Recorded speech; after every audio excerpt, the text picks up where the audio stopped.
I do see your Facebook, so I guess most of them will be seeing your, yeah, you're sharing your screen. Right now? Yeah, you have to unshare your screen, Charles, because there you go. Thank you. Appreciate it. All right.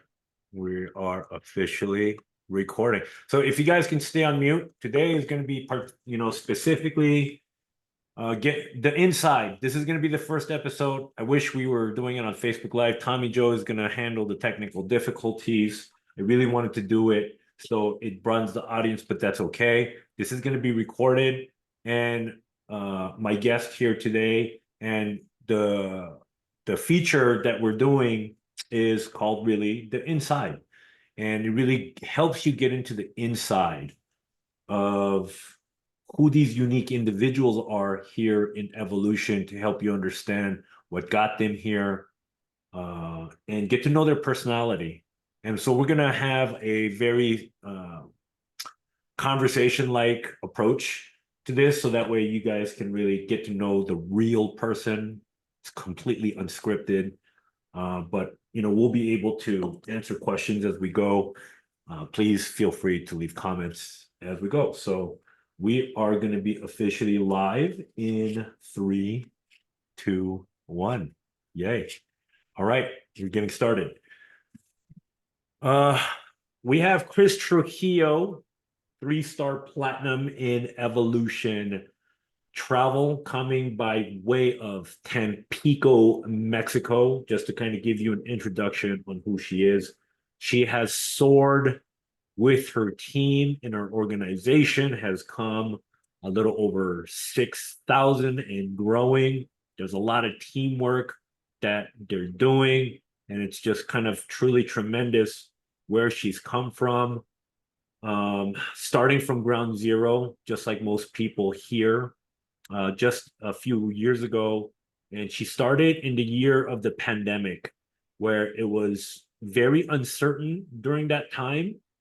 And, it was crazy. And a lot of people were scared to even think about a travel industry platform. And she was able to weather that storm like a lot of us did here. But she also did it internationally from where she is. And so this gives an opportunity for you guys to really learn about who Chris Trujillo is. And of course, we're going to get into like the impact of what she's been able to do on her social media and all of that. So I'm glad you guys were able to make it. So here we are, Chris Trujillo. How you doing? Hi, thank you, Charles, for doing this new format or of conversation with us. And also, I mean, they will get to know you as well. Yeah. I'm really happy to be the first one. I'm always traveling. Thanks to this business, I travel a lot. I like traveling, and once a month I go away. So I told Charles, let's start with me, because then you will not find me. So I'm happy to be here and to share a little bit of my story for whomever does not know, like in depth, how I came here, like how my journey has been. I know my team. I always talk about my journey on my team building trainings, but as I said at this convention, I'm going to start sharing more with everyone, like with all the teams, with the American team, with everyone that wants to know anything from me. Well, I'm an open book today.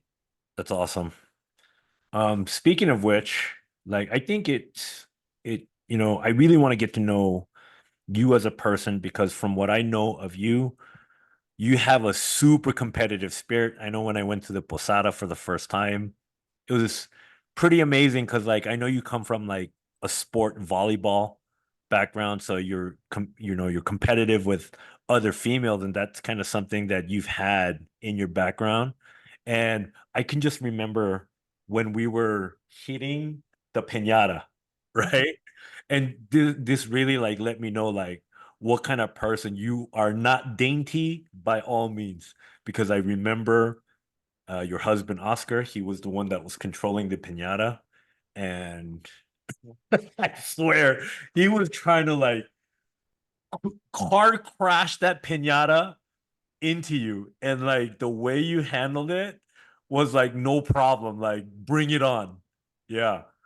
Yeah. And I think that says a lot about who you are. So kind of tell me a little bit about your background before evolution travel.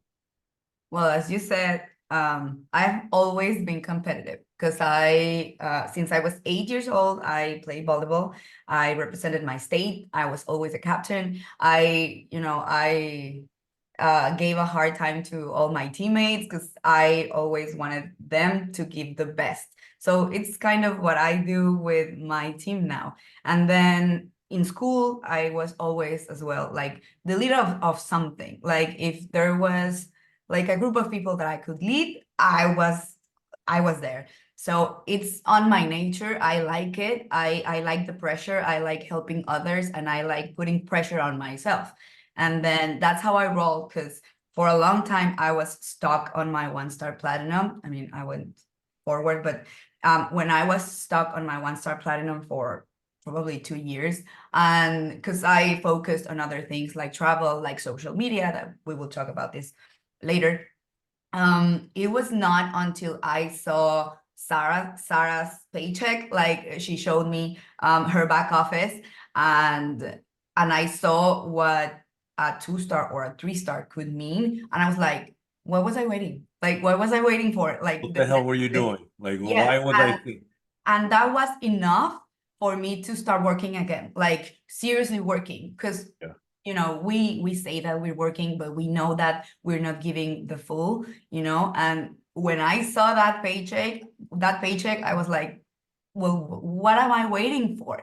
And some sort of thing happened again with you. Like I told you, Charles, I'm coming for you. I want that first place on the income residual earners, because that's how I motivate myself, because I am competitive. So if I can go one step further, I will go, because that's my motivation. So in school, I was like that. And then after school, I was on a internship, like a college program for Disney. I worked there for 6 months in Orlando. And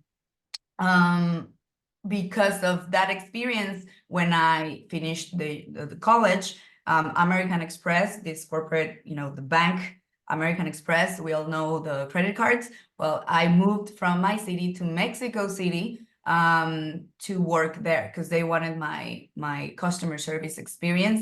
And there I also was, I was a customer service representative, and I How old quickly, were you around this time?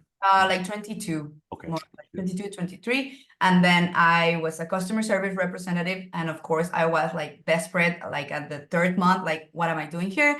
I'm better than this. I need to do more. And I had two options. Just like Wait, but before you continue, what was that part when you were like at that bank where it kind of pissed you off? Like, I'm better than this.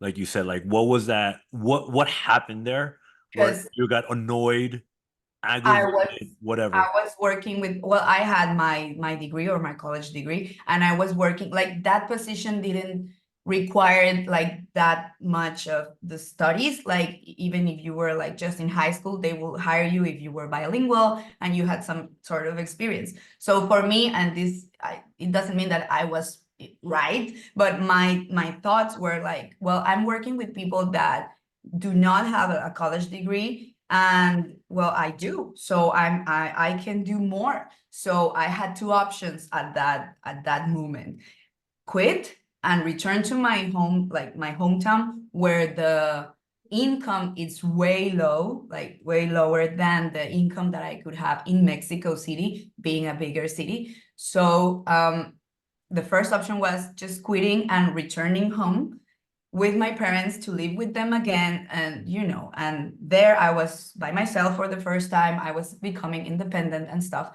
So the second option was to suck it up and then work harder than everyone else to have another position quickly. And then like another 2 or 3 months, I did that. Like I was the right hand to my boss.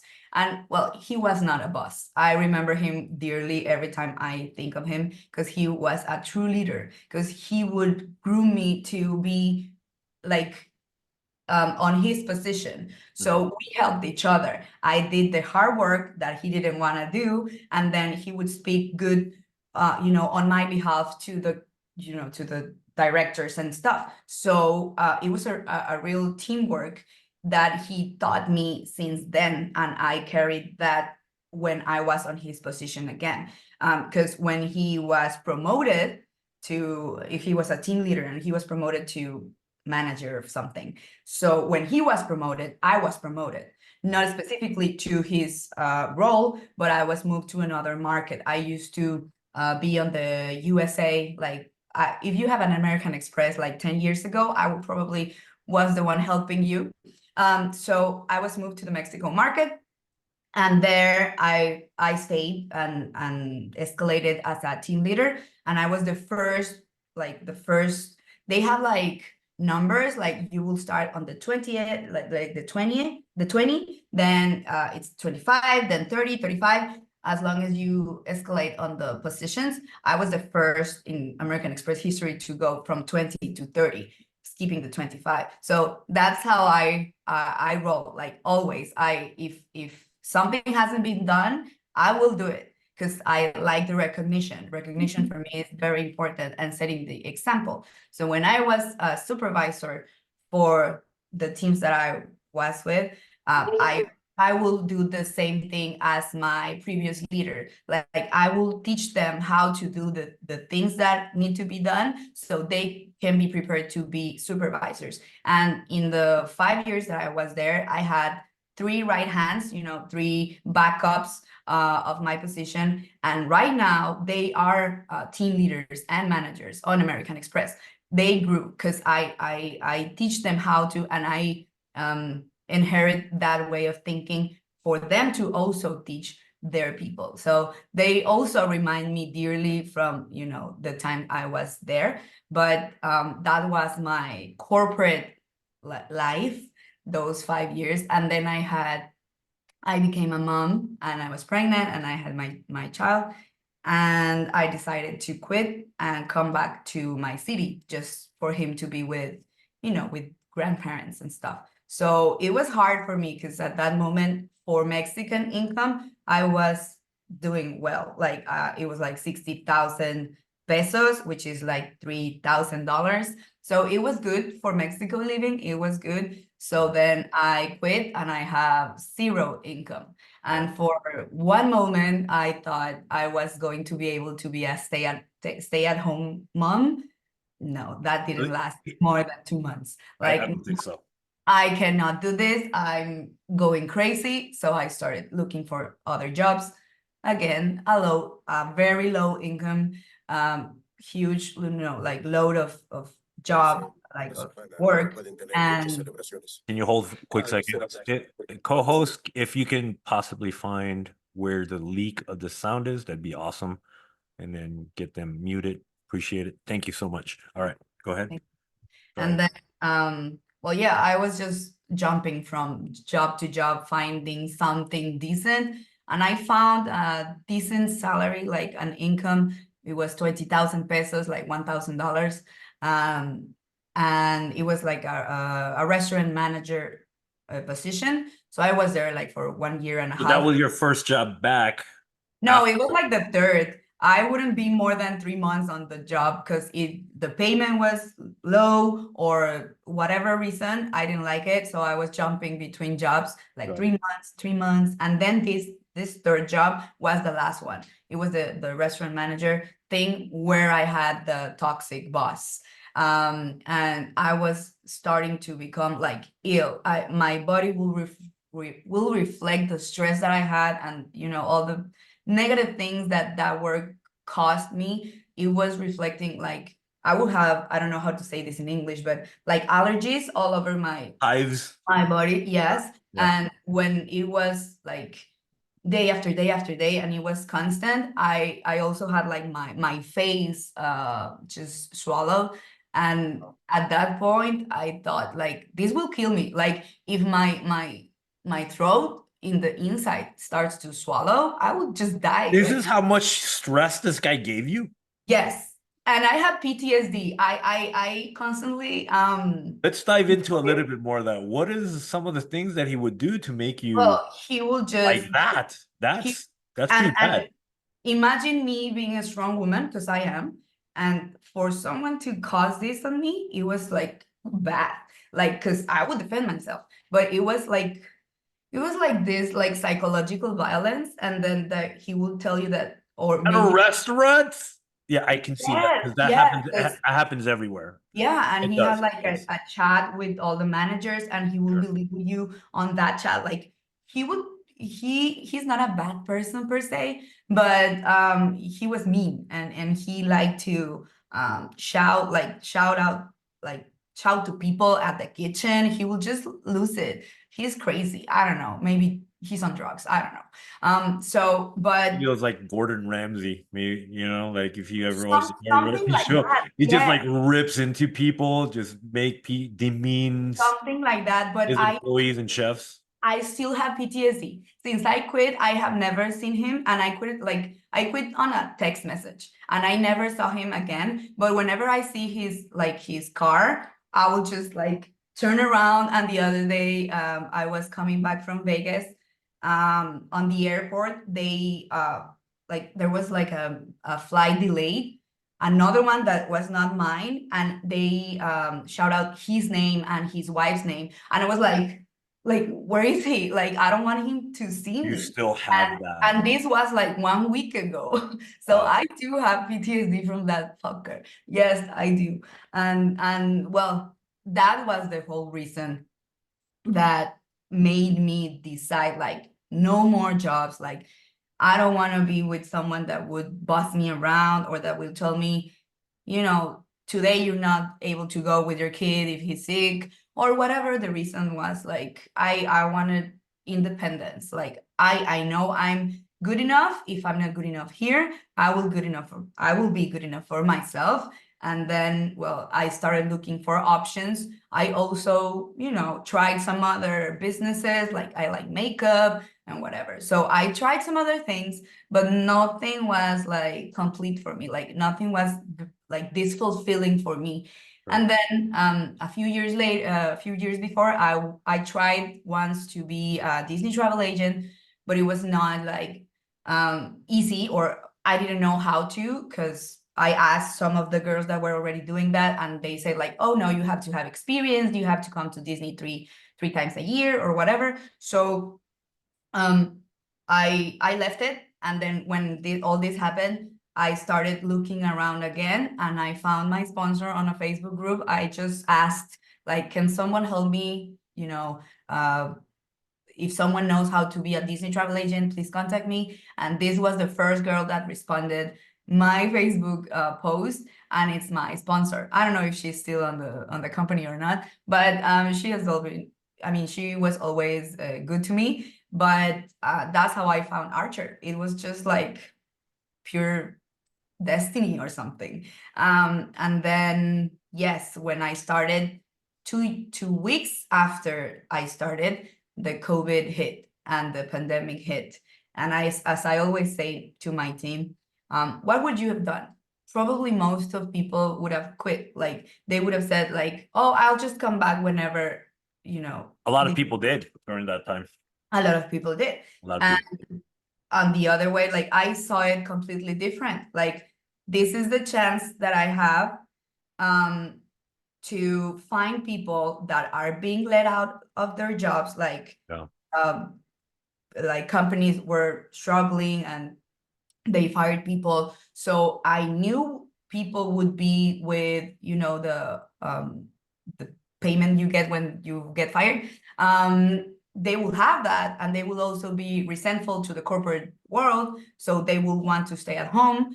And of course, because of the pandemic, they want to have like a home office job, or to stay at home.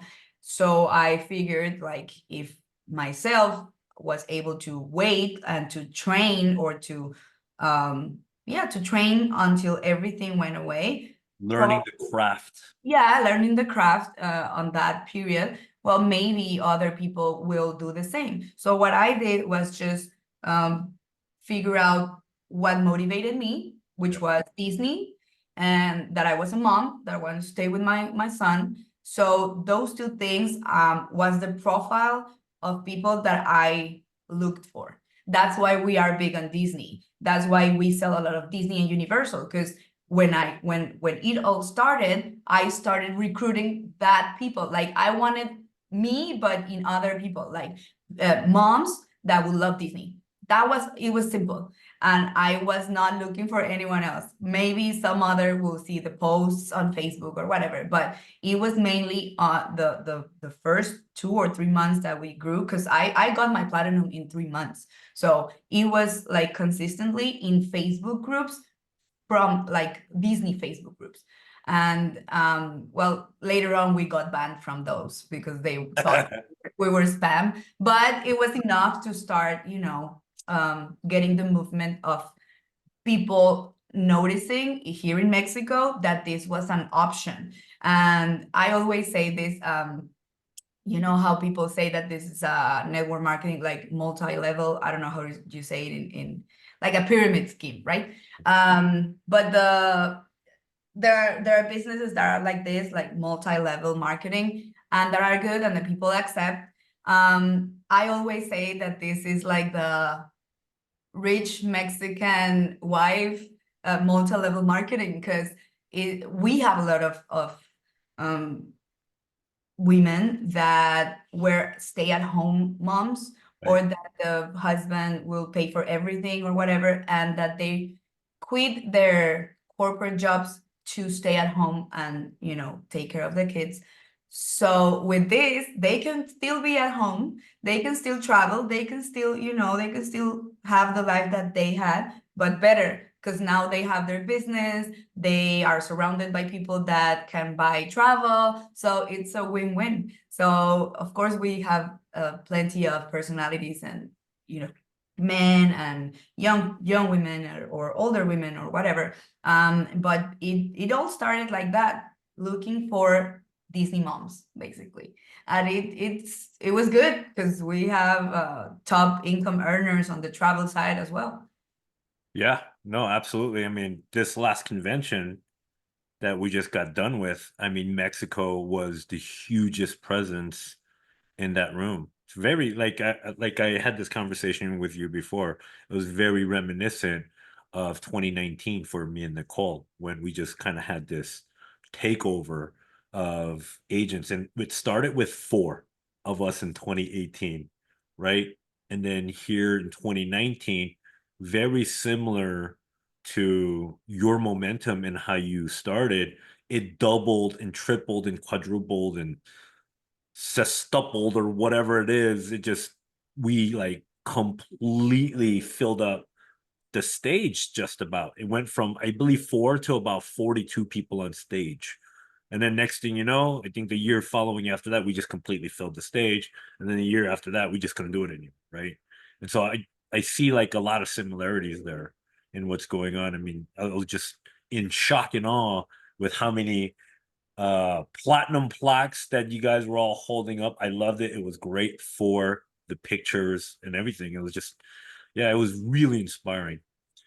And so, out of everything that you said, I feel like, because you were the captain, and no matter what jobs that you went into, you've always climbed, and you kind of really embraced leadership roles. So where does that come from? It was just like intrinsic in you. Like, do you have sisters? Do you have brothers? You just I'm an only child, maybe that's why I'm like that. so you always I had it in your mind, like when was the first thing that you kind of like took that leadership role? Like, you know what? I want to be the captain, or I want to elevate. I really don't know. Yeah. I do have a strong personality. Like Yeah. I I don't know. I'm not like girly. I have been always like sporty. I don't know. I'm like Sarah Rogers, but like you won't see it because I'm like Sarah in Spanish. Like not when I speak English. I'm like Sarah when I speak Spanish. I'm strong-minded person. So I don't know. You know Yeah, what I noticed is that you've always, up until that point, like even when you're job hopping, that you have a value for yourself to where you don't just settle, like, you know what, I'm better than this.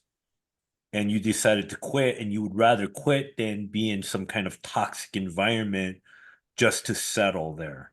So if I'm right, all the way to the bank, you were in transition from 3 months. Like, you know what? This ain't for me. Then you jump to another job. Hey, let's try this out. But I know I got to be proactive and I got to do something. So you jump to another job. 3 months later, okay, I'm done. So you eventually end up in a restaurant. Again, it seems like it's the same story, but this time even worse, with a boss like just being a total, you know, douchebag and like treating people like crap.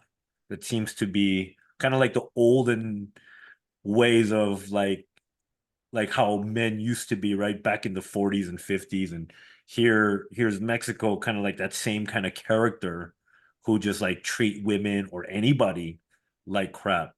And like, kudos to you that you didn't take it. You're like, you know what, screw this. But doesn't come without trauma. And I think sometimes that's a blessing in disguise, because somebody treated you shitty so hard that you're like, you know what, I'm never going back to this. maybe. I Actually, it never happened to want to do me. this again. It also happened to me at my American Express job where I was like 5 years. I was the most bilingual team leader when we were a group of maybe, I don't know, many team leaders in all the customer service teams. Um, and everyone, like all my managers, will always say this to me, like, you're the best team leader, but you need to smile more. Like this was a vice president. Like, you are very smart, but you need to smile more at the meetings. Like, Because you have RBF. and I was like, what? Like, the what? And all my managers will say, like, well, you're the most prepared team leader, or you're the smartest, or whatever compliment they wanted to say, but you talk back. But you have like, because I wouldn't stay quiet. Like, I would, Speak if up. I didn't like something, I would speak up. Yeah. And once my manager said, like, well, don't get angry. We're not getting angry like that. I'm not angry, bitch. Like, I'm just saying what I think. Like, people will get angry at, well, not angry, but they would, I knew I was not going to escalate more to another position because the way I was not that, I don't know how to say this in English. In Spanish, we say lame huevos. It's like I wouldn't um Be submissive. so, yeah, That's the best, probably the yeah, best word. Like, you wouldn't just exactly. Exactly. go So with the flow and just submit to how they want you to be.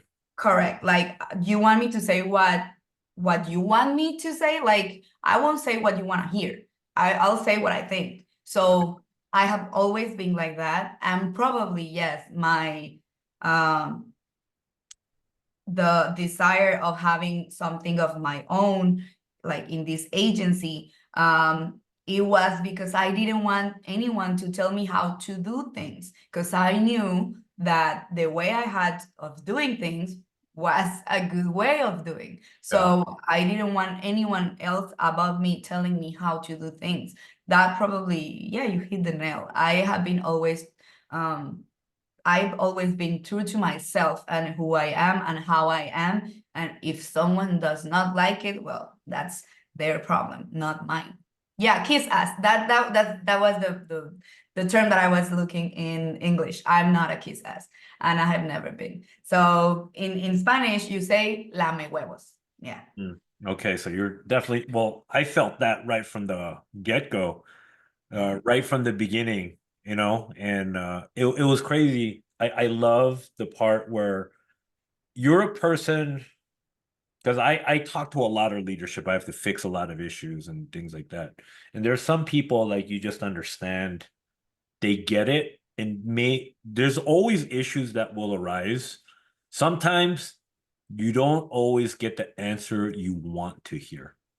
And there's been a couple situations where I have gone through that with you, and no excuses. It's done. You just move on, you move forward, and almost never hear from it again, you know? And so this is where you are, where your leadership has truly been able to flourish because no one stops you.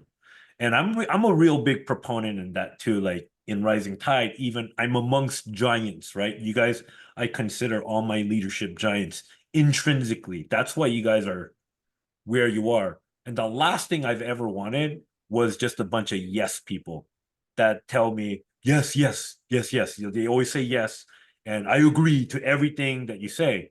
I'm human. So of course I'm gonna be wrong, right? And I think having that group of leadership like yourself that don't always agree with you is probably best served in terms of leadership.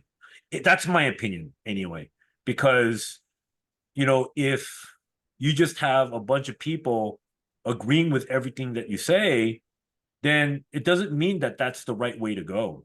Yes. So And nothing will sometimes ever, you take a whole nothing will people ever down the ship with you, and that's something I never wanted to do. Yeah, nothing will ever move because you will be just like that if no one pushes you. And that's why, I mean, everyone knows this, but whoever doesn't know, I didn't get along with Sarah Rogers the first year or two. No, probably the first year. Because she was very alike myself, like we have the same personality. So I was like, who does she think she is? Like, why is she talking to me like that? Like, she doesn't understand. She's not empathic. Like, she's a bitch.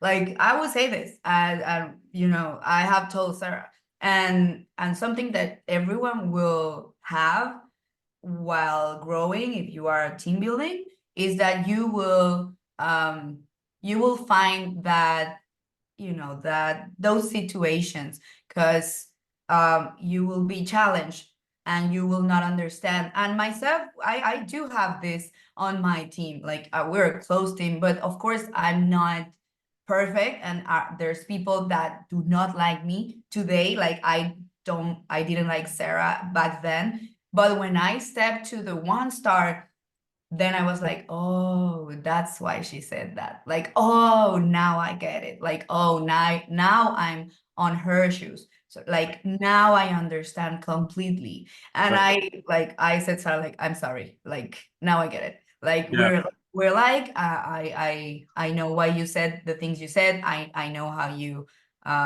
think now, because now I know all the things that had to be considered, because when you're an agent or a bronze or a silver or even a gold or even a platinum, like you were still new at that role, and you still not know how to manage things properly, because you need to be like thinking of every single situation. Yeah. So it's very hard, like being a platinum, 1 star, 2 star, 3 star, There's levels to it too. Yeah. there's levels, yes, because I remember, I never go to Charles, or I don't like calling people to resolve problems. Like I can do it myself. Sometimes I need to be better at that, like asking for help.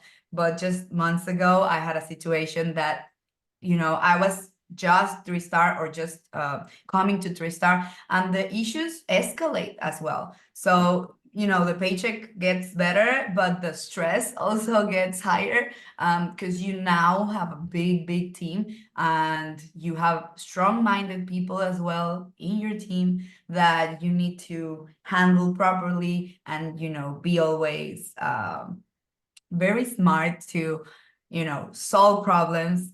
So yeah, it goes, you develop yourself and you train yourself to these situations, but it's not until you live them that you prepare, like you will get prepared for that. Right. But it is complex. That is 100% true, and that happens quite often. And we get, and I apologize if I offend anybody, but we got people that get into platinum and immediately their mind switches like, oh, I know everything. Mm. Where, like you said, like, oh, it's just getting started. Like in my eyes, I had to teach a lot of my leadership, and I'm so happy that you talked about Sarah because she now relayed the right things even to you too, because when you think you know everything, now here comes your team that grows and grows. Now you have leadership that grows, and I often said like, just wait till you have wait till you get to like 2-star, 3-star problems. Because now you're gonna have platinums that don't get along with each other. Because why? The reality is we are in a people business, and the truth is not everybody is gonna get along, but that's okay, you know. So how you navigate that and how you can maintain diplomacy, kind of be the diplomat, this is where the next level comes in to keep peace. I really, you learn a lot in terms of leadership and even in politics. Because, you know, politics can be really tricky, but if you're a good person, you really want to change the scope of things and you really mean it, you have to navigate a lot of these people that don't agree and to help them find a middle ground to find a solution to it, right? And that's where the field that you're in now, it's pretty incredible, and you know, to be able to hold it together too, the way you have been. Yes, it's always difficult. And also, I always say this, we are mostly women, and women like drama. And that's just how it Ain't is. that the truth? Yeah. And it's harder. Like I've always been like, I consider myself like I'm a dude. Like I'm a dude. I'm not like, I hate drama. Like as simple as you can be, that's me. Like just talk to each other and that's it. Like um it's very difficult to deal with women drama, honestly. Because sometimes you say things and they take it the other way, and then it's what you say, you have to be like impartial and just be in the middle of everything and everyone and try to, you don't have to like her, but at least be cordial, like at least work together 5 minutes and that's it. But it is hard, and sometimes you also have to know that there are people that will not get along, and that's fine as well. Like you will work with this part of the group that way, and then you will work with this part of the group that other way, and that's it. And of course there's also the people that doesn't want help. Like I cannot help anyone, like I cannot help everyone, and if someone does not like the way I work, well, be my guest, do it your own way. That's why we are independent here, and that's why each of us have their own teams. So you will have a mix of everything, and we all do. Like we're not perfect. Like everyone liked our training on at convention. The platinums, the group of platinums that I have right now at this moment, we all get along, but probably it will get to a point where some of them don't, and well, that will be a problem for later. But today we have a strong leadership, but it will not always be like that, and it will be okay. Like I guess you yourself have had this, but it's just um the problems that comes with the job, but nothing that cannot be solved. That's it. Well, Yeah, we cannot make everyone happy, that's a yeah, fact. the truth is, yeah, you're right. We can't make everybody happy, but I know as a leader, and one thing that always helped carry me through to get me through those hard moments where there are sides is always err on the side of just doing the right thing, whatever the right thing is, right? So there's always one side to the story, and then there's another side to the story, and then there's the truth, right? Because when people argue, like they're gonna tell their side, they're gonna inflate all their perspective and their lens of how they do it. and the other side's going to be the same thing. And then sometimes when you're the leader, you have to arbitrate the situation. Like, okay, then what is the common truth in that? And, you know, when you're a leader of that magnitude in that kind of size, you know, even with me, what is the right thing to do? And you always got to always lean toward the correct thing to do. Like, it might not be the most popular decision, but the right thing to do. And that is something that I always stayed with. And sometimes I get vitriol from that. Sometimes I get hated on. But my heart and my heart and my soul, for me at least, stays clean. And you know, regardless of how they might disagree with me, if I know personally in my heart and soul that for everybody it was the right thing to do, that's ultimately usually that goes to the best direction of, you know, how we go about it. So that way, like, as much as somebody might hate you for the decision that you made in the direction that you're going, at the end of the day, like, if they ask themselves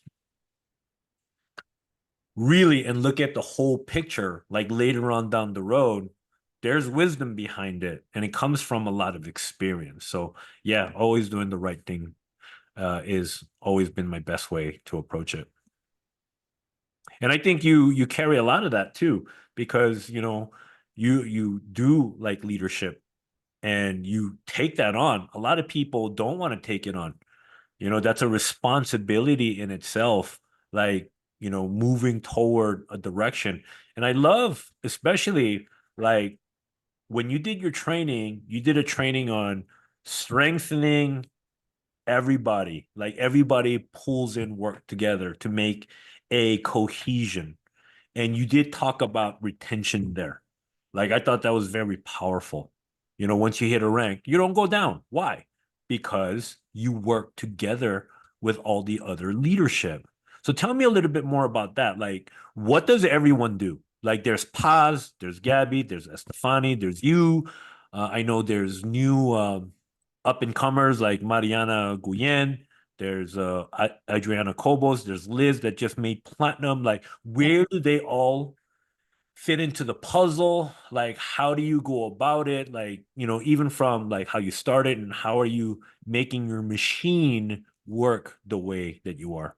Well, in the very beginning, I just used the Charles and Nikki formula. Like, I don't have a spouse that would do the other half, but I did have Gabby and Paz. So when I discovered that I liked the team building, like that I was good at it, that I could train people, I started with trainings at night. It's my monologue. They always tease me because there are 3-hour trainings at 10 p.m. and we finish at 1 a.m., 1:30 in the morning. Well, where I teach them all of the basics of the team building, the payments, the ranks, Oh, everything. hold on. Rewind there for a second. How long are your trainings? 3 hours and a half was the longest. Woo! Yeah. And Damn. people will And stay. I get shit for that when they No, clown me me, too. like, Charles, you and your 3-hour trainings. I stopped doing them and then they asked for them. So like they There like you have it, guys. yeah, no, but Like, when I started, I did the team building part because I was good at it. So I knew Paz, for example, Paz, since her first week, she sold like three like bookings. So well, I cannot do everything. So I couldn't, explore all the suppliers, or I couldn't, I was not selling. I spent my first year without closing any booking because I focused 300% on the team building side. Because for me, I'm not multitask. So I needed to be focused on one thing. But I knew that we couldn't, leave just hanging the other part. So Paz and That's what Gabby Paz were the did one. to Yeah, be the Gabby was counterbalance. first. At that moment, I had another leader, which was Dani, and then but she didn't get like that much involved. So I found in Gabby and in Paz my Nikki. like they know more about suppliers, they know more about sales and bookings and everything. So that was their lane. If we had like a problem with a supplier, they would research that, like they will handle that, and I will handle all the team building. Like I will do the training for Paz's team, for Gabby's team, for everyone's team, and for a big like 3 years, I was the only one like talking about team building, giving the team building trainings, because people will look at me just like you, like Charles Lee is Charles Lee, so he teaches team building. So I was that. So yes, I found like people that would fill in the blanks and that would complement, like that would complete the wheel. Like they will keep the wheel turning, Like the because engine of the myself, boat. I couldn't do everything. That's right. So yes, we found out like Gabby is very like patient for the new agent trainings, and then Paz is good like at being organized and closing and whatever. So we started like giving each one of the leaders something. So some of them are good at motivation, like Adriana Cobos. She loves doing like motivation trainings, so now she's the one doing that. And everyone has their own roles. Mariana used to she likes reading a lot, and she did this series of 6 a.m. trainings of what, I don't know what she talked about, because there's no way I will be up at that. Story time with Mariana. Yeah. But she will do like very interesting topics about books and everything. So we have one of each. Like if I see that you are good at something, then I will ask you to train about that. Like for example, Grant Cardone, exactly. There it was like very good trainings on several business approaches and stuff, and people love them. So if I see that Anilu, for example, it's another of our newest platinums, but since she was gold, we try to catch the people since they are growing. Like we always tell our team, like, you need to stop asking for things and start raising your hand. Like nothing pisses me off more than people saying, oh, but now you should do I don't know, the new multi-pass training, because they announced it yesterday and we haven't had a training. Well, you can raise your hand and give it yourself, because we got the news at the same time. So I can figure it out, you can figure it out as well, so instead of asking, just instead of being entitled to things, you can add up to the team. So I always say this on the trainings, on my team meetings. So that's where many people ignore me and still ask for things, but it resonates on the people that is ready to stand up and raise their hands and step up and start giving trainings, even though they don't have how to handle the Zoom, or they have stage fear or whatever. So they start like, well, I can try giving like this training. Or maybe they say, but I'm new, I don't know many things. Well, at least you can do a new agent training because you have 1 month.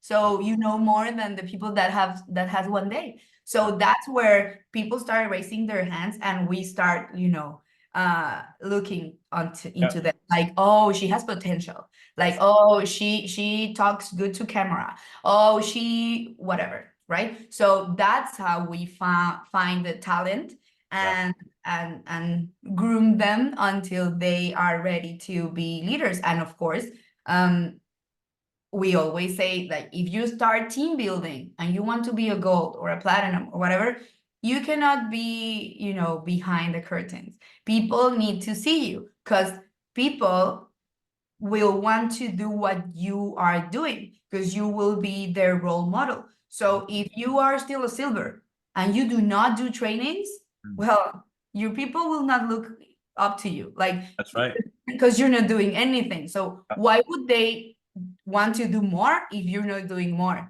right? So Follow people. yeah, and even the goals, most of the goals or well, many of the goals that we have right now don't give trainings. Yeah.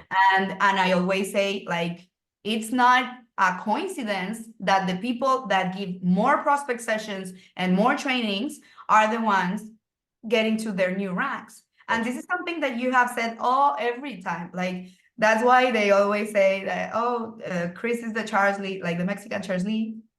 That stopped at convention with my but yes, everything that we have done, it's just replicating what we saw that you and Nikki did, and of course, moving it to our Mexican culture, because we are different. There are many things that you will never understand of us, and things that we'll never understand from you. We had a meeting yesterday, and Charles was saying, like, well, you have to do 3 ways and you have to go on the phone with everyone. And Mexicans will not pick the phone even for their moms. Like, we don't do phone calls. Like, we don't. Honestly, I don't pick the phone for my mom. I will text her back, like, what do you want? Like, no. And that's a cultural thing, maybe. So maybe. So that doesn't work for us. So it's not that I don't agree with what you're saying. I agree. Possible. I'm old fashioned too. You know, for me, like I Exactly. like the personal touch, you know. Exactly. But for So, those who don't know what she's talking about, I had like a retention leadership meeting yesterday, and that's kind of what she's touching on, where I put a lot of emphasis on a more personal touch, like such as getting on the phone. So like what she's doing is deciphering the difference, the dichotomy of like her culture and you know, ours, that they don't like to pick up the phone. Okay, sorry. yes, and that's fine as well. Like, I rather go on Zoom one-on-ones than phone. And No, but that's what I'm talking about. yeah, Like, yeah, I like this. See, right here, I get to talk to you face to face. So Mhm. whether it be Zoom, phone call, it's that personal touch that creates like more of just like words on a text, if that makes sense. So I like when you say, yeah, I'll do one-on-ones, go on Zoom. That's exactly what I'm talking about. Mhm. And we also do the team meetings every month. That also I learned from you, because I always tell this story. I still, at this day, remember the first meeting that I was on. And probably if I wasn't there on that meeting, hearing my name, because I believe that month I started team building and I had like 15 enrollments, and that was, at that moment, that was high. And I was the first, how are they called? The movers, shakers, movers, whatever. The movers and shakers, yeah. Movers and shakers. I was the first one there, and you Wait, mentioned it's on the called meeting. Evolutioneers of the Month. That's what it's called. Yeah, yeah. Yeah. So yes, I was very proud. Like, I was like, wow, I'm there. I'm new. I just have like 2 months on the company, and they're, speaking my name. Something that I'm not doing at this moment, and that I should, is that I also remember a lot that when I hit gold, Charles called me. And for me, well, at that moment, Charles was like a platinum 1 star. I don't remember. And he called me. Like, he loves calling people. Okay, I picked up for Charles because he was Charles. He's he's more important than my mom at at that moment. So I picked up, and he just congratulated me and let me know about the 7-day hold, and it was like a quick chat. But I felt important. So these are, small things that we as leaders can do. Sometimes, as we were talking yesterday on the platinum meeting, we get involved in the daily, things that you do, and you are always busy, and we forget to take time, like 5 minutes of the day, to do these very important things that may do the difference. They can make a difference on people and how they're feeling, because you don't know if they're struggling, and your phone call will, make their day, and fill them up with energy again. So yeah, there are some things that we can still learn every day from other people. Don't we don't know everything, and we keep learning every day. It's a learning curve, a learning path. I'm still learning every single day, from many things. but it's a very rewarding process. I think that it's important that you said that, and it's a very like humble martial art mentality where no matter how good you are, you can be humble enough to learn more every day. And I feel like a lot of people don't get that. Like I come from martial arts, like your volleyball, so competitive. Sometimes, a lot of times you can be the hammer. There's other days where you're the nail, where you just get beat the crap out of, right? And those are humbling experiences, and I've experienced many humble pies. But what that translates to is my own growth. Shit, I suck. Today I sucked. Like, what can I do to ask myself to become better? Right? Like, how do I get better in this area that I'm weak, etc. And so, like, there is going to come to a place where you may reach a peak somewhere, but are you going to be humble enough to continue to learn? Or are you that person that says, you know what? I'm a know-it-all. I know everything. Don't tell. I don't need to learn from you. And I think it's truly telling that you are where you are at today, and still, like, what you say is like, I can still learn. And there's little areas that always seek improvement. And that is a true leader, in my opinion. And I also want to add something that happens to me, or that happened to me, and I'm probably going to have this many times. When I hit, like, I was team building like 8 months in a row from 0 to 1-star platinum, and I was exhausted. Like, I was burned out from the drama, from the people, from the prospects, from new agents, people quitting, and add up with that when we started Mexico, we didn't have suppliers. We struggled with the payments. We had, like, it was a shit show. So of course I was burnt out. So at that moment, probably you will also feel tired after a big amount of time building and dealing with people. You will get burnt out. Yeah. And at that moment, what I said was like, okay, I built. Now what do I want to do? So I hadn't closed any, booking. So I started, putting all my effort into bookings, mock bookings, learning the suppliers, just studying other, I was expert in Disney World, but not at Disneyland or not at whatever. So I started just studying, and the focus of the whole team, that's something that you need to be aware of. And I wasn't. That if my focus was on team building, the focus of the team was on team building. Sure. If my focus was on selling, on booking, the whole team will start booking. So if they start booking, they stop team building. So we had like a frozen moment, like we were at 700 or 800 for a very long time, and any team was moving on because I started selling. We started, pandemics went away, or everything was normal again. The payment were we were getting the payments, and it was time to book, so people will stay on the business. It was a good decision. But then I realized, like, you know what, it's very selfish from me, because of me, people are not growing. Because if they want their platinums, if they want their golds, they don't know how to. They are missing the focus on that, because I am not focusing on that. So, well, I liked selling, but it had to, You have to find a balance. stop Yeah. again. Yes, find a balance. And then we started building a little bit again. And then I also got burnt out again. And then that's when I focused on social media, because Sure. I saw in that a very, like, something that wasn't being explored.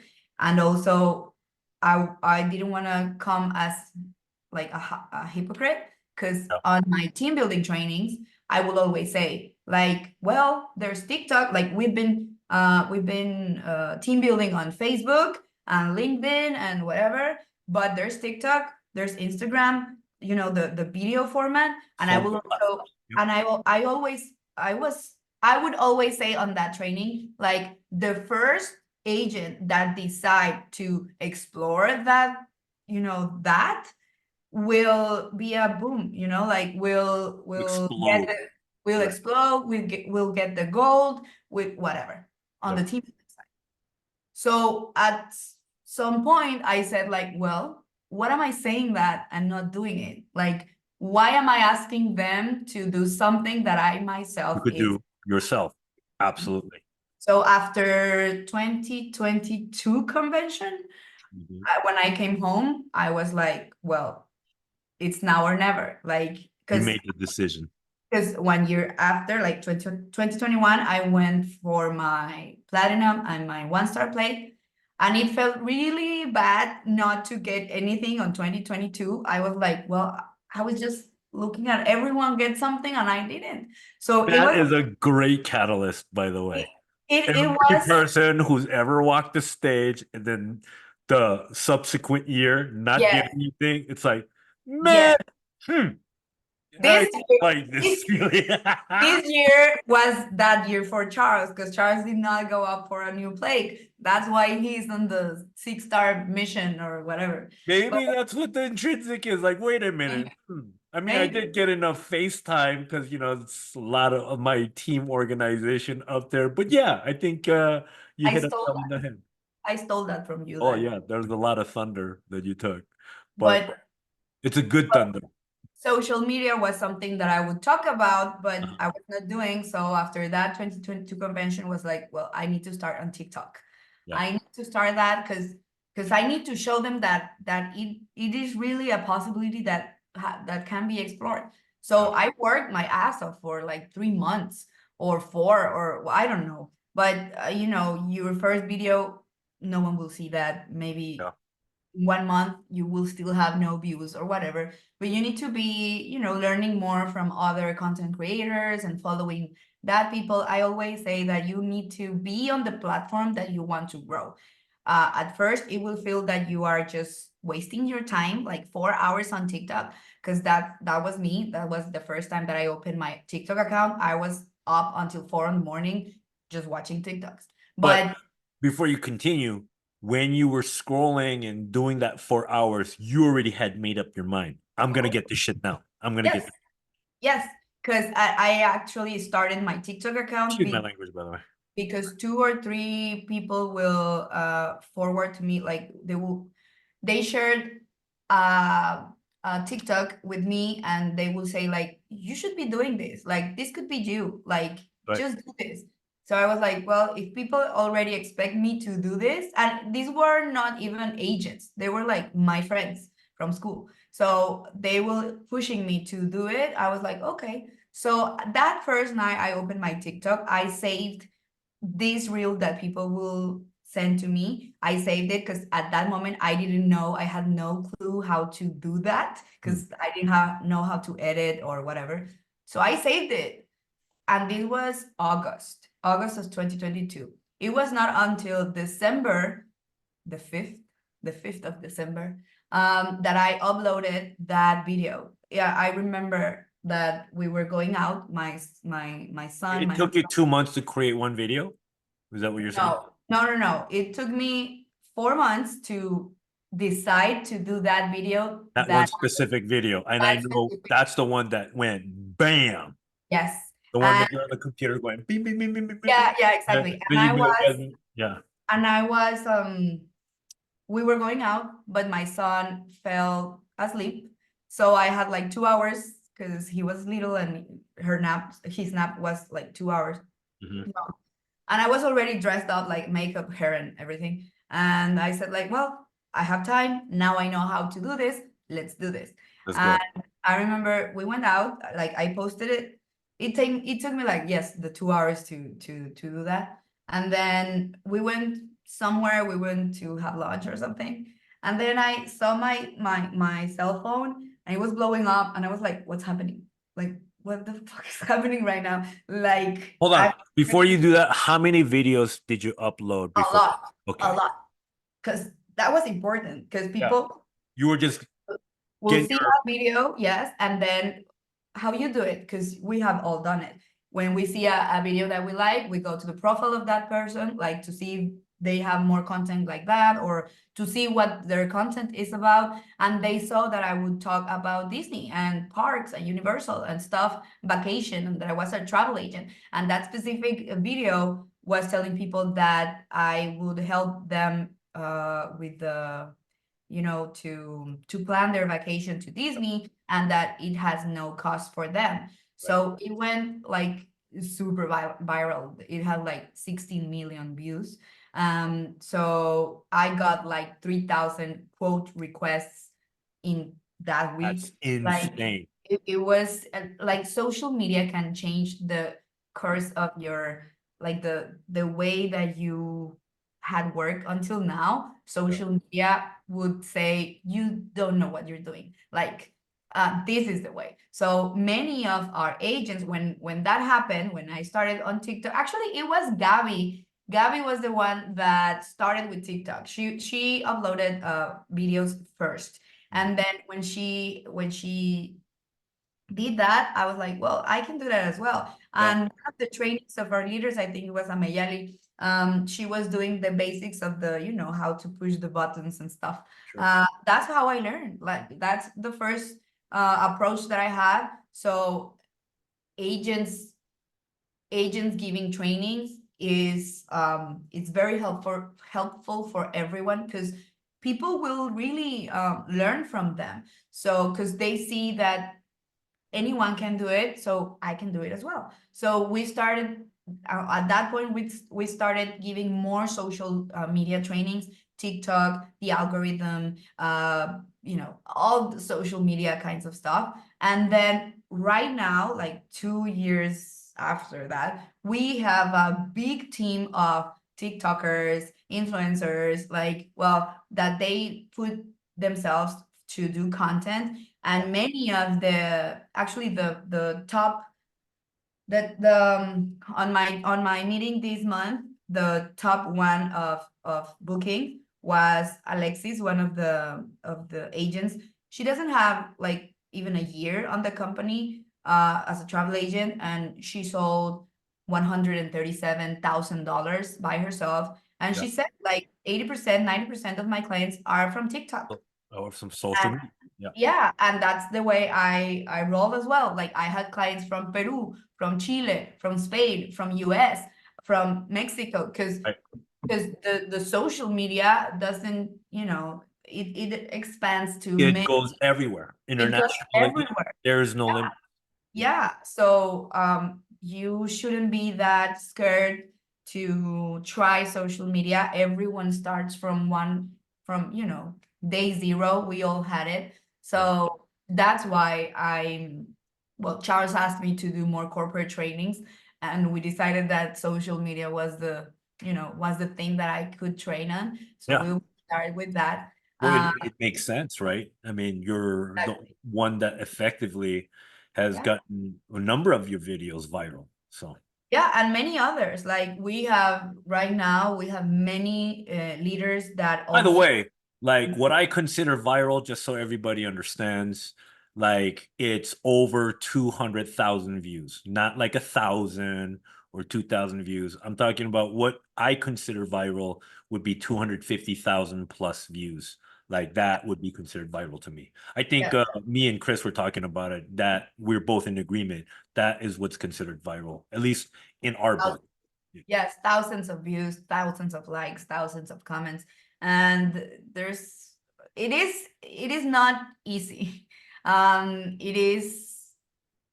You have to be patient, you have to be consistent.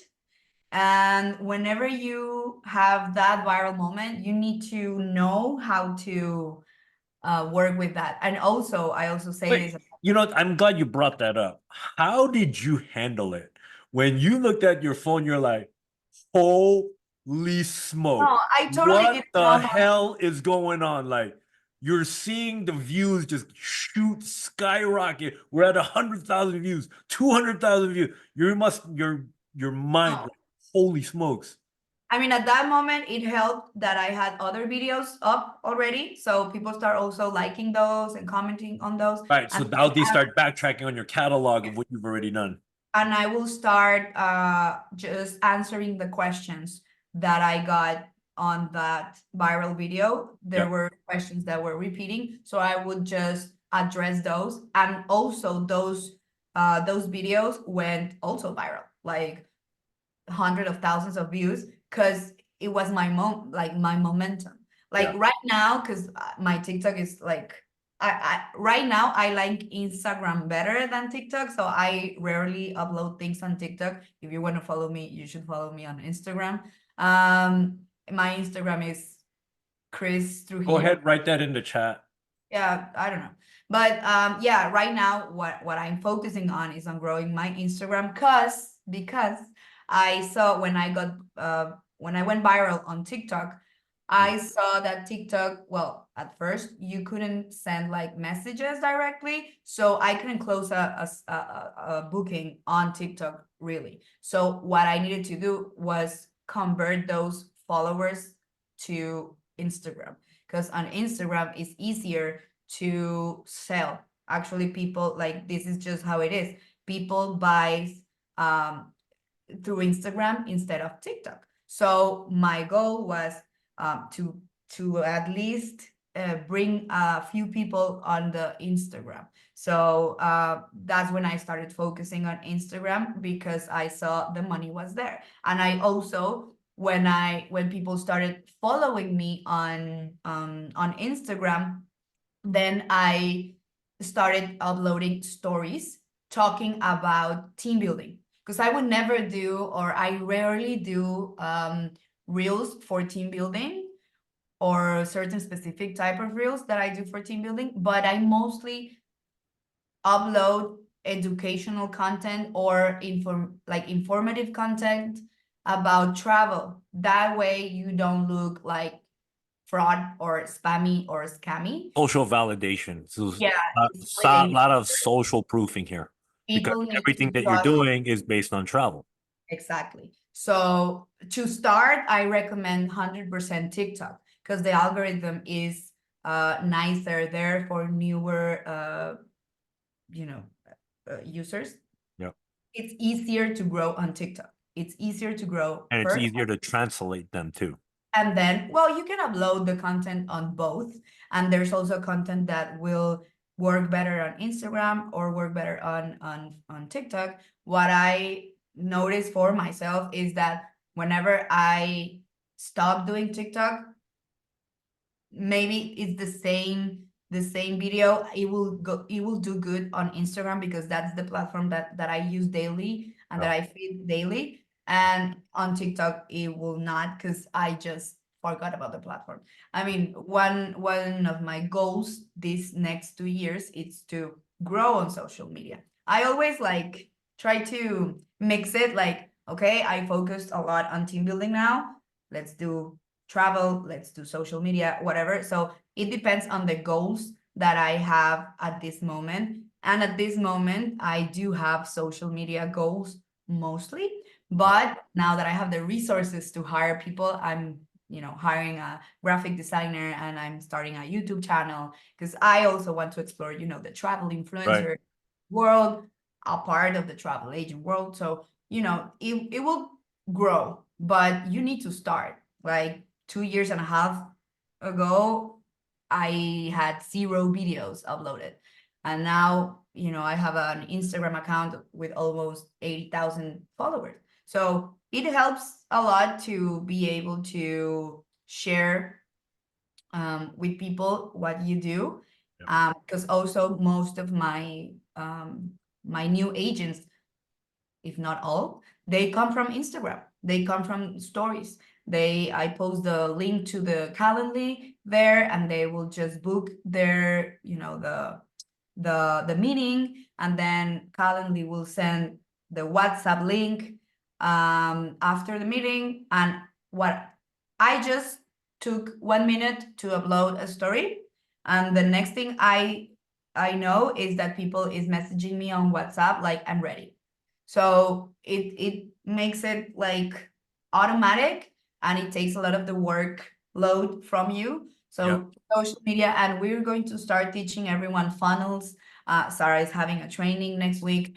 We're going to start training everyone on social media. So you can have this like automatically making money, because if you're not making money when you sleep, you're taking years from your life. That's work. right. So that's the goal. But you need to be willing to put yourself out there. Like, no excuses. Like, age is not an excuse. To be dumb with technology, it's not an excuse, because I was myself. I still am. I hate technology, but I know that I need to train myself to handle it, because it gives me money. So you need to train yourself on these things that will make your life easier. But I don't see many Americans or many of your team outside of Mexico, outside the Latinos. I don't see a lot of people doing social media, and it's a huge opportunity. So you should start exploring Take that. advantage of that. And I think you having this conversation with the people that are listening is a wake-up call for a lot of them. And I want to say, like, when we look at our company and the people that are in it, and please correct me if I'm wrong, but a lot of us are probably mid-30s and up, most of us anyway. And so we kind of classify into the Gen X or maybe even baby boomer territory. And, now we're getting this influx of new generation of millennials, but I think rarely do we have Gen Z. And so a lot of us are like kind of stuck in that Facebook realm where we need to. It's funny because when I like ask my kid, "Are you ever on Facebook?" They're like, "What's that?" They're like, "Dude, those are for boomers." They just like clown me for it, and I feel so outdated that I put things on Facebook only on a like standpoint of where we are at generationally. For us and the people that are our age, Facebook is your home. That's our, after MySpace, Facebook has became the thing. Like, this is how we connected with all of our friends.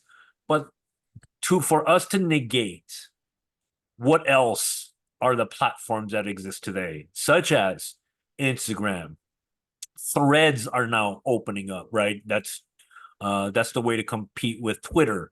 There's Twitter too. There's all these platforms that exist that we should all take advantage of. Absolutely. Just like Chris. And when she's telling the story, and I know a lot of you guys are hard-nosed gorilla, building and exposing your business model, but how awesome is it when you can put some effort into your social media, make the decision, say, you know what? F it. Let me get myself out there. Let me learn from Chris Trujillo is going to now start teaching exactly how she got there. Maybe learn these strategies that you can adopt to yourself. And I'm going to kind of trace it back to like leadership. If you don't do these things, like when it comes to like silvers, I've always encouraged people to start training, like Chris Trujillo was saying. Why do you think we do that? Is so when you actually start doing trainings, you start learning your voice. You hear your own voice. You start to like mentally understand authority. You become an authority figure, because you say and you give knowledge, you're actually helping someone. And in a lot of ways, when you're actually doing the presentation, now you discover how to not only know everything about the business, but you also learn how to deal with objections. All the reasons why people don't want to join, or all the reasons why people are concerned of joining.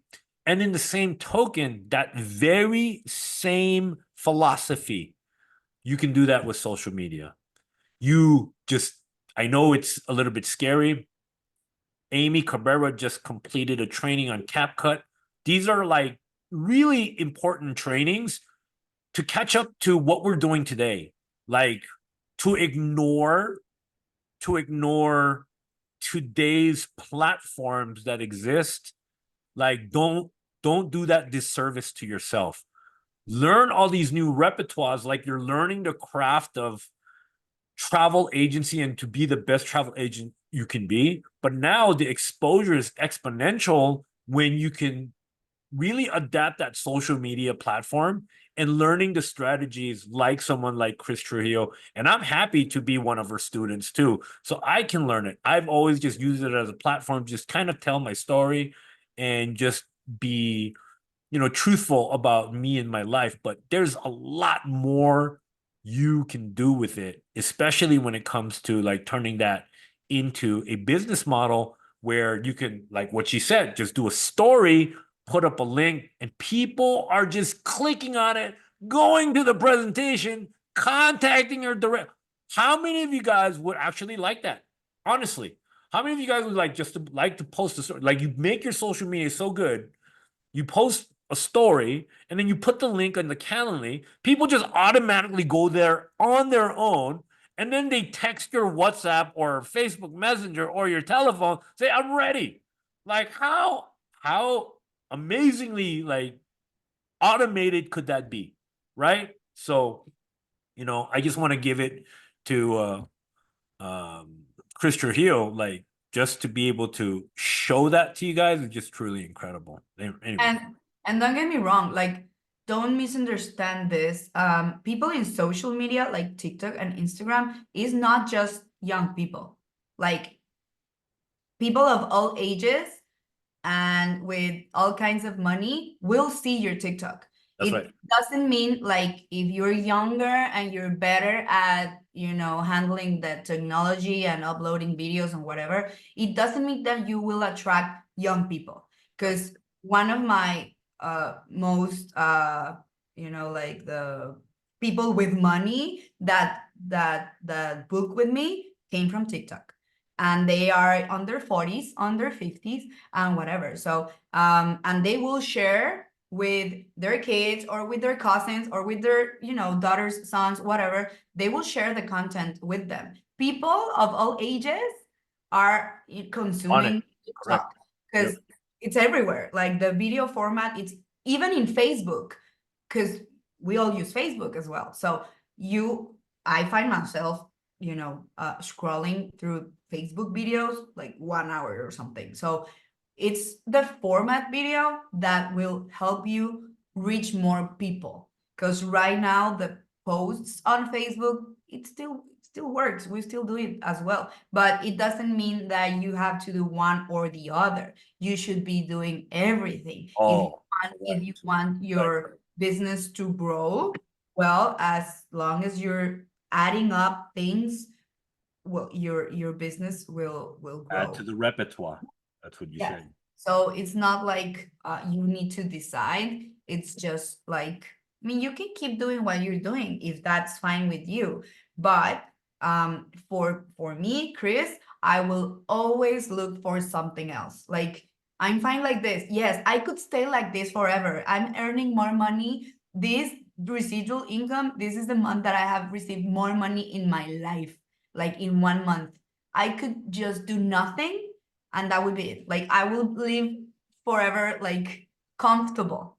I don't need to be here right now. I don't need to be posting right now because everything's done with the work that I've done for 4 years and a half. I could stay like that. I want more because it's never enough. Because I want to travel further. I don't want to travel to Orlando every year. Now I want to travel to Disney Paris, to Disney Tokyo, to Disney Shanghai, to all the new cruises that are coming, and to other places. I want to travel the world. I want to bring my kids with me. So if I can make more money, I will do it. So you need to have this mentality all the time, like, I want more. I want more. What else can I do? How can I improve? What else can I learn? Funnels is something that I've been trying to learn and I haven't, put that much time on it, but now I will, right? Because that's the next step. And, Automation.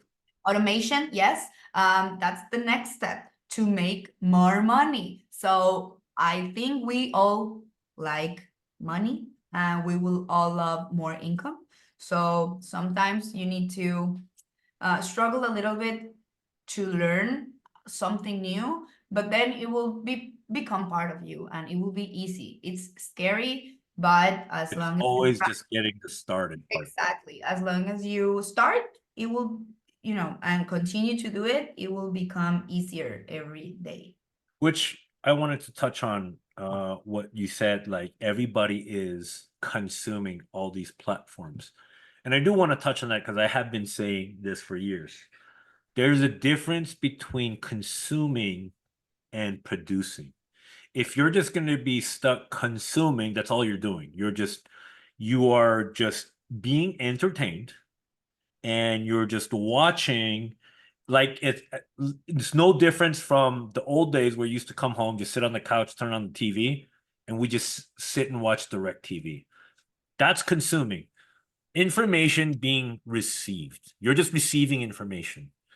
But it's actually taking the action to now the difference between I'd rather produce, be a producer, not a consumer, right? Consuming is important, right? Because you want to do research, but you're actually taking action. But learning how to being a producer, and what I mean by that is actually creating your own content in that way. So there's two differences, right?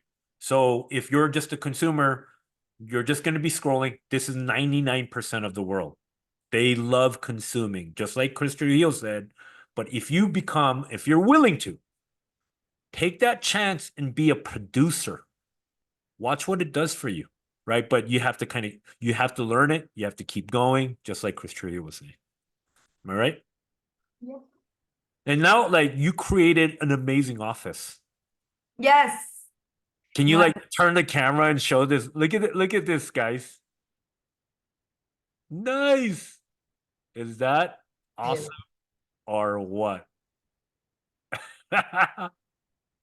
yeah, that's part of my vision board that you can also see right there. I always every year, every December or January, we also do a vision board training to our team because it's very important, and all the leaders, we do this. Like all of us, all the platinums, we have one of these because it's very important to see like every day, just to put it somewhere that you will see it, to see the goals that you have and never forget them. Like the dream big, it doesn't matter how big, just dream and put it there because everything is possible. Everything. Like this I did, I think 1 year ago, and it was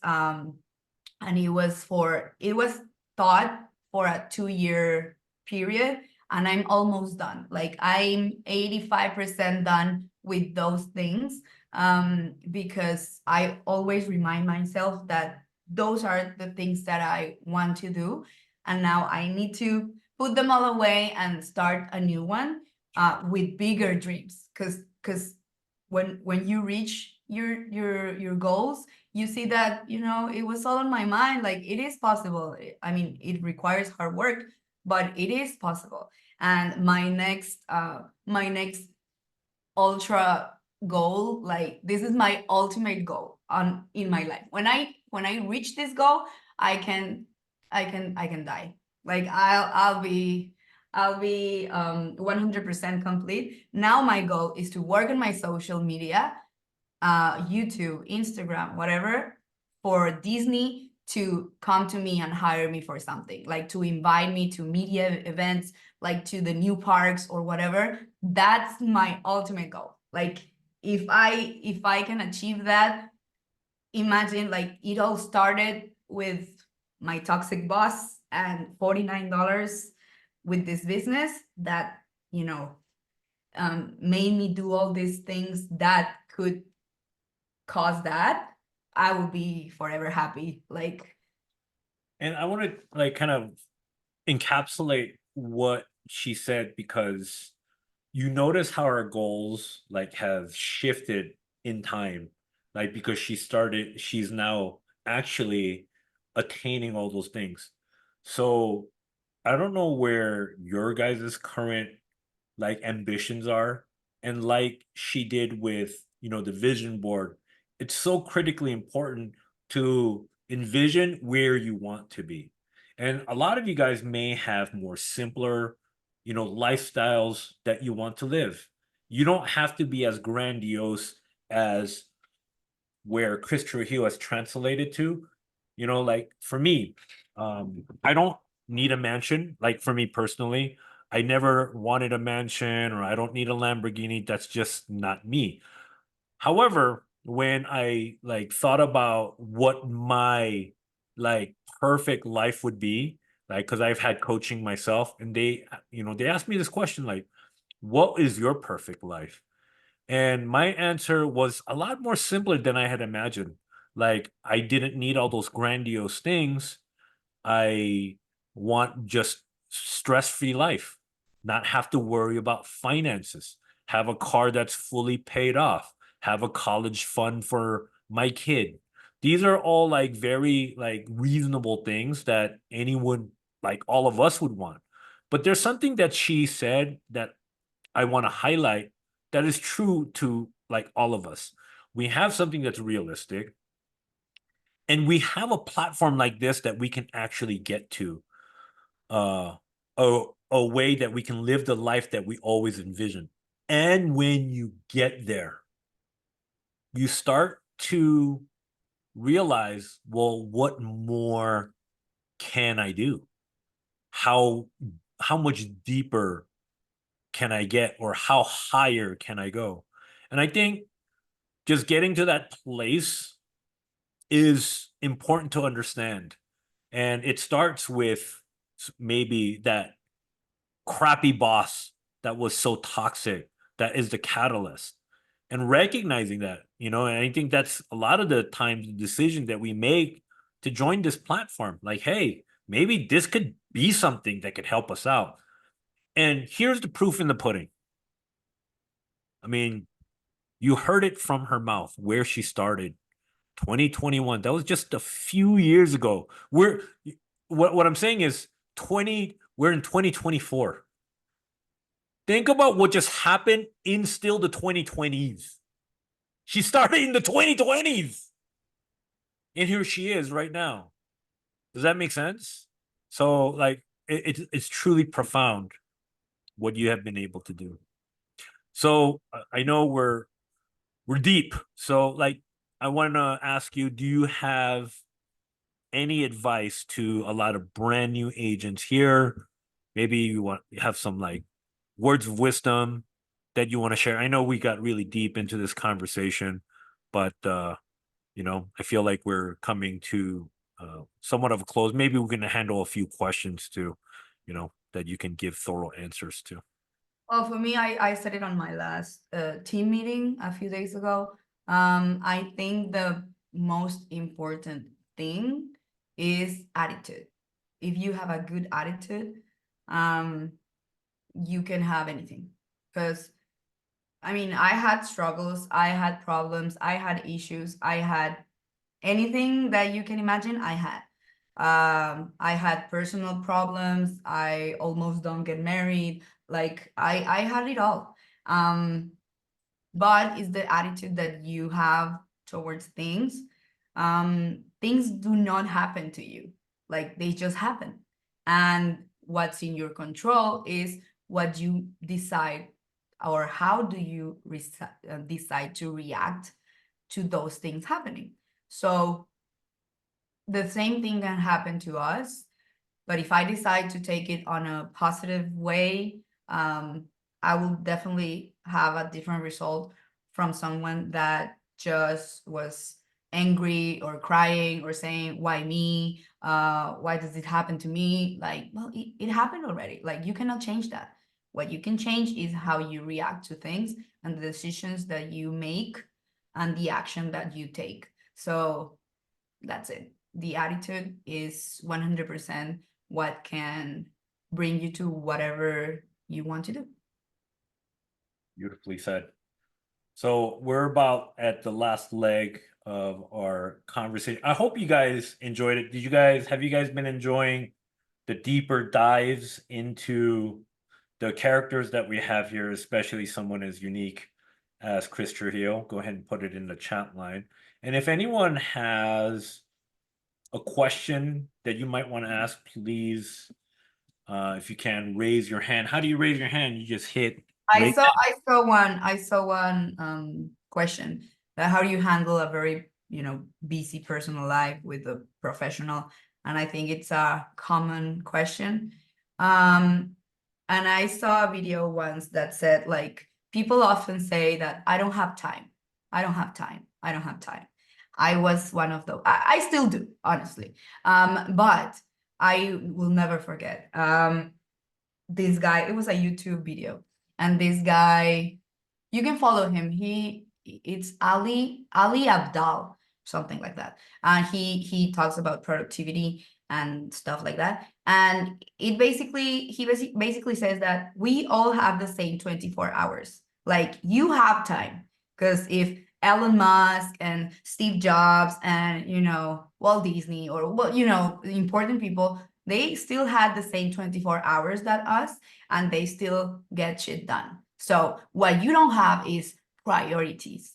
Like, you need to have a priority. You make time for what you want. Exactly. So if I want to grow on social media, well, I need to stop, watching Love is Blind on Netflix, right? So if I want to sell more, if I want to close more bookings, then I need to stop going to the movies on Sundays or whatever. Like, we all have a family, we all have husbands, we all have children. Well, maybe not all of us, but usually who asks is because they have a family.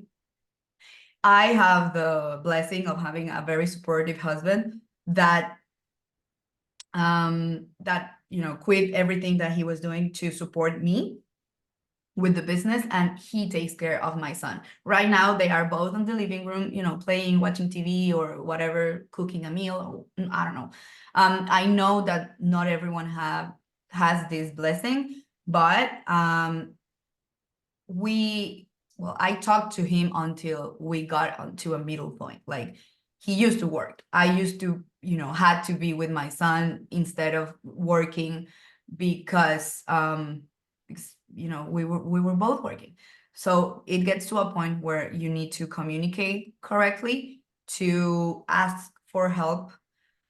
Maybe your mom can take your kids. Maybe you don't have a support system. Maybe you can hire a nanny. Maybe you don't have the money to, but maybe you can, there's always a solution. And there's always a solution. And this is what I was saying about the attitude that you take with things. It's not that you don't have time, is that I think we don't give the priority to what we really want to accomplish. We need to compromise, because we cannot have it all. We cannot be 100% like the best mom ever. I am not, probably not, but I am right now. I am not, because I see very little. Like my son, I will spend like 2 hours with him every day. Well, not every day, but I will take him on trips. Like I'm showing him the world. Like right now, every time I go to bed with him, he would say like, "Mom, when are we going to Xcaret?" Like, "Mom, I want to go to the Nickelodeon resort." "Mom, when are we going to Disney?" "Mom, when we go to Disney, can we do that?" So he knows already like about this life.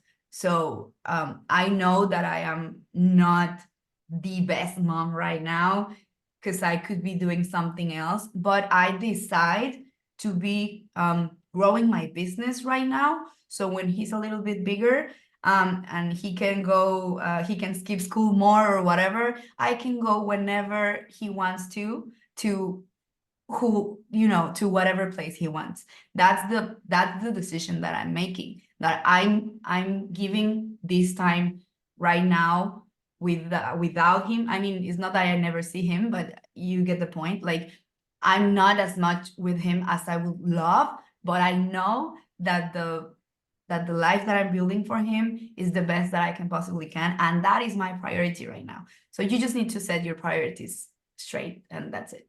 To keep what's We all important. we all have many things to do. Yeah, that's right. And to add on top of that, guys, I love that with what you're doing here with evolution, that you could grow the income to where you can raise enough capital to diversify your income. And I love that she was able to do that, right? Like to be able to make enough to now open her up to do various other things as well. So let me go ahead and let's see. Sukenya is on the top. Go ahead, Sukenya, please unmute. And we're gonna do like 2 questions, guys. I apologize, but I'm gonna have to go pick up my kid soon. So And I need to go to the bathroom. So- she needs to go to the bathroom. Go now. Go no, now. no, it's fine. It's fine. Sukenya, you wanna go ahead and unmute and ask? Where is she? I don't think they can unmute. Oh, themselves. okay. Let me find her. Sukenya. Okay, asked to it. Oh, where'd you go? I'm here. Sorry, Oh, I'm here. driving. I was picking my kid too, so I couldn't type on the chat. So my question is how I watch a lot of Chris, and she and Paz inspire me to start learning Spanish. And I was telling her like I love how confident she looks and when she's talking. And if you don't see, can hear my voice, I'm from Africa, so I have an accent, and I'm so 1000% self-aware of that. And that is like, I don't know, keeping me away from being great, if I can say that, because I learn a lot. I know a lot about social media. I believe I'm an expert on social media, but because of me not being confident and just being self-aware of myself, my face, my voice, my accent, it's keeping me from doing the great thing that I should be doing. So how do you get away from that, or if you have any tips or something that you can share? Well, you just do. Like you stop thinking about it. And what I believe is that this is what will make you unique. Because I mean, all Americans will sound the same for me, but I will remember you. Actually, I do remember you from stage, from when you approached me. Like you are someone that I will not forget because you sound different, because you see different. Like I mean, it's the same thing that I always tell them, all the leadership in America. Like, you will never know how smart Chris Trujillo is really, because this is half of my intelligence, because I need to speak in English, and I hate speaking English. I hate it. Like, I am pushing myself just to do this interview in English because Charles refuses to study Spanish as he should. That is not true. That is totally not true. True. So I hate speaking English. I hate it because I'm smarter in Spanish. Like Sofia Vergara says, like you will never know how smart I'm in Spanish. You will never know. So it doesn't matter. Like it's just in your head. It's something that you say to yourself and no one else is thinking. And it's an opportunity for people like you, like maybe feel like you, like they also have an accent or whatever, or that they feel different for something. They will empathize with you, like, oh, nice, she's like me and she's doing it. So stop thinking about yourself and start thinking about how you can do for, like, what you can do for someone else that is going to be watching you and that will show themselves in you. So it's something that it's in your head, and as they are telling you, you're beautiful, you're unique, and you have a beautiful accent. So I mean, I understand what you're coming from, because if I probably would start doing English TikToks or English Instagram or whatever reels, I would feel maybe fearful at the beginning. But I mean, there's a lot of people doing it already with accents, without accents. So just start, just play record and that's it. I mean, you have to start from somewhere. Your first video, it will be cringy. Like you will struggle to see your first video and you will hate it, but it will become easier because it's always like that. So just start, just press record and start doing it. Yeah, and I could also add embracing who you are, because you're talking as if you know you should conform because of your accent to the American accent. That's the furthest thing that you want to do. Embrace who you are. Embrace Nigeria or embrace wherever that you're from, you know, and that makes you unique compared to everyone else. And a good example of that is the UFC had 2 or 3 Nigerian champions. They don't pretend to speak or talk like anyone else, if that makes sense. So, like, they embrace their heritage. And I think there's an element to that. I believe that is truly important. And embrace your accent. Heck, make more of an accent. Like, make it even more. Don't even try to sound American. Like, what that does for you is like that creates you to be different than, you know, everyone else. And different is good. In the world of social media, different is a good thing. And I want you to understand that. Like, if you try to be like everyone else, scroll by, they're gonna scroll because they've seen it already. But if you're different, like as in your accent, that's something people will actually gravitate toward too. That's something more watchable. Or sorry, Senegal, not Nigeria. But you know what I mean? Like I wasn't trying to say like, you know, there's like the heavyweight champion is Francis Ngannou and he's from Cameroon. You know what I mean? So like he has a thick accent. So there you go. All right, Richard, I'm going to ask you to unmute. Go ahead and ask your question. All right. Hey, thank you, Charles, so much for setting this up. Chris, what a wonderful, wonderful event for us. ¿Cómo estás, mi amiga? Mucho gusto en verte otra vez. One great event. My question is more of a personal question. You're an amazing leader. You're an amazing woman. You're a strong woman, chingona, right? Strong. My question for you is, I want to know more about your ink. Tell us about what motivated that beautiful ink that you've put on your body to Oh, show my Tattoos. el ánimo de Chris. Tell us about your ink. oh, people had told me like in prospect meetings, they have told me like basically shit because of my tattoos, like, oh, you're not serious because of your tattoos and stuff, like in TikTok as well.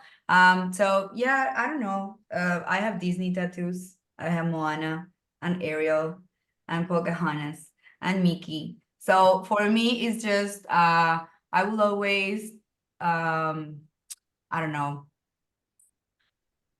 every event of my life that I want to remember, I try to put it on my skin. Like I went to my first Virgin Voyages cruise, and it was my birthday, and the fact that I had a tattoo done, so it was a little tattoo, but for me it's not like a the tattoo. It's like knowing or reminding myself that on my 35th birthday, I was able to say, you know what?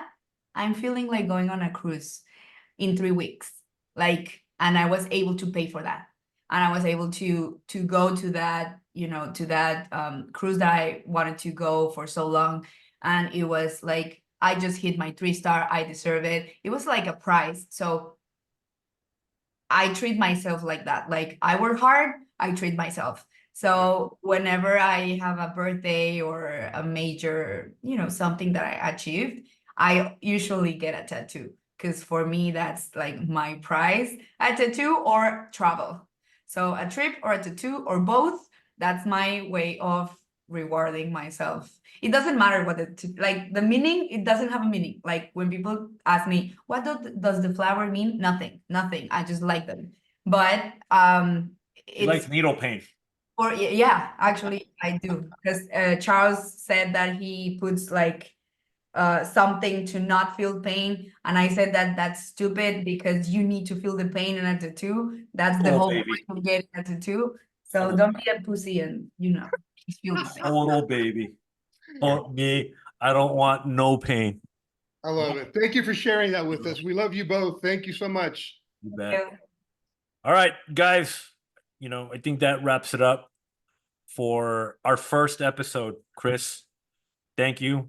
I hope that this like deep dive, really getting into like the mind and what creates a person to be where they are today, something that someone who comes from like humble backgrounds, like a lot of us are, but made the decision to like really go to the next level, having so much disgust to where they're have value for themselves. So like, you know what? I'm not willing to settle for crappier circumstances. I'm better than this.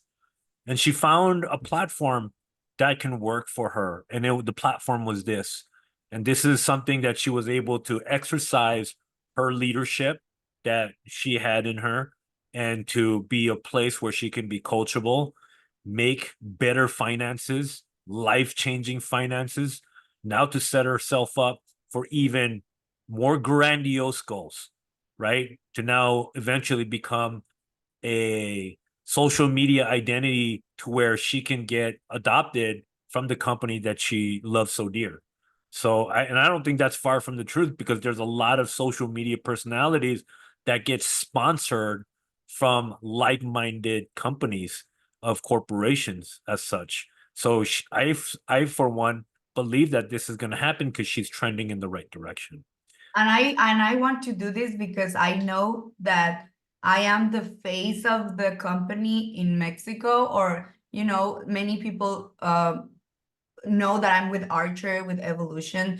So I mean, we all are, but I know that if I can get to certain point on social media and to get certain validation from brands, from whatever, from whomever, this will help the whole organization. Because now when a prospect says like, oh no, Archer is fraud, excuse me, do you know who Chris is? Well, she is one of the leaders of this company, and she has done this and that and that. So it's like social proof that people need, like to validate something, to validate a company, to validate whatever.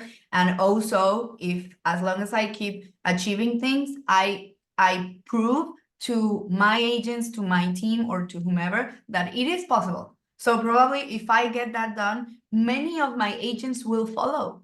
So I want that for them as well. It is not, I mean, it seems like a personal goal. Of course, it will be a great personal achievement, but I want to do this in thinking on the long run, or the growth that this means long term. Like my goal right now might be to grow on social media, but I know that it comes with my 4 and my 5-star. So I'm not focusing on getting the numbers of my 4 or my 5-star.